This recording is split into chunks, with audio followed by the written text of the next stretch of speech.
আসসালামু আলাইকুম everyone, welcome to আরাজ mamma's daily vlog. আজকেও আমাদের টুকিটাকি ঘোরাফেরা নিয়ে চলে আসলাম।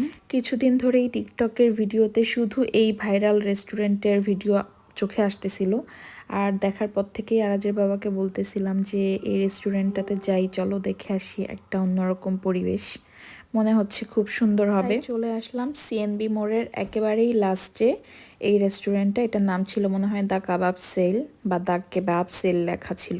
সম্পূর্ণ রেস্টুরেন্টের ডেকোরেশনটা এত বেশি মনোমুগ্ধকর ছিল যে দেখেই মনটা ভরে যাচ্ছিল। সম্পূর্ণ রেস্টুরেন্ট জুড়ে শুধু গাছপালা, মানে গাছপালায় ভরপুর, সবুজে ভরপুর। আর এই ফুলটা কি আপনারা কেউ চিনেন? এই ফুলের স্মেল পুরা রেস্টুরেন্ট জুড়ে ছিল, মানে এটার স্মেল এতই কড়া, খুব সুন্দর ছিল ফুলটা।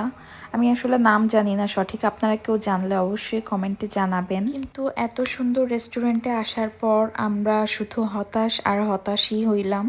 কি হয়েছে এটা ভিডিওর লাস্টে একটু করে বলবো, এখন একটু বলি। এই যে বসার স্পেসগুলা দেখতেছেন, এগুলা একটা সিটেও কিন্তু বসার উপযোগ্য ছিল না। তার কারণ এখানে লাইটগুলার জন্য এতই বেশি পোকার উৎপাত ছিল যে পুরা টেবিল লাইট জুড়ে শুধু পোকা আর পোকা, আর এত বাজে স্মেল ছিল কি বলবো। তো এই যে এটা ছিল খাবারের মেনু, আর এখান থেকে আমরা একটা স্যুপ অর্ডার করি আর একটা জুস অর্ডার করি। আর বাইরের খাবার আরাজের বাবা একেবারেই খায় না। আমি সবসময় বাইরে গেলে আমি শুধু বাইরের খাবার খাই, কারণ আমার বাইরের খাবার বেশি পছন্দ। এখন কি হয়েছে, আসল কথায় আসি। আমরা যখন খাবার অর্ডার করছি, ওরা বলল যে স্যুপটা বানাইতে নাকি 30 মিনিটের মতো সময় লাগবে। আচ্ছা ঠিক আছে, সমস্যা নাই, 30 মিনিট অপেক্ষা করি। রেস্টুরেন্টে গেলে তো এতটুকু সময় ওয়েট করতেই হয় আমাদের। তো যেহেতু ছোট বাচ্চা নিয়ে গেছি, এর বেশি তো ওয়েট করা সম্ভব না। সেখানে 30 মিনিট, 40 মিনিট, 50 মিনিট হয়ে যায়, 1 ঘন্টাও পার হয়ে গেছে, তারপরেও আমাদের খাবার আসে না। আর এই রেস্টুরেন্টের সিস্টেম ছিল হচ্ছে আগেই পে করা, তো আমরা আগেই পে করে তারপরেই ওয়েট করতেছিলাম, আর এই জন্যই এতক্ষণ ওয়েট করা।